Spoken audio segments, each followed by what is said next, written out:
Разводът беше едно от най-трудните неща, които някога се е случвало в живота ми. Да се тръгнеш от връзка, където имаш 2 деца, къща в гората, построена заедно и една много красива приказка е много труден момент. Но аз не бях щастлива и някъде по пътя бях загубила себе си. Да се тръгнеш от връзка, в която си инвестирал време, емоции, чувства, очаквания, вярвания, мечти, е много трудно. За мен разводът не беше просто краят на една връзка.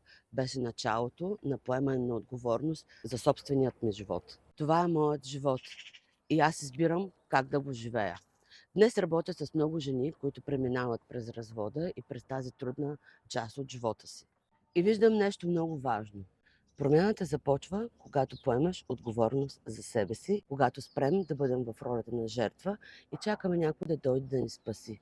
Когато ние сами се спасим и поемем отговорност за собствения си живот.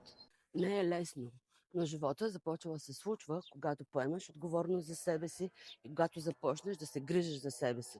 Не се колебай да се свържеш с мен, ако самия ти преминаваш през такъв труден момент.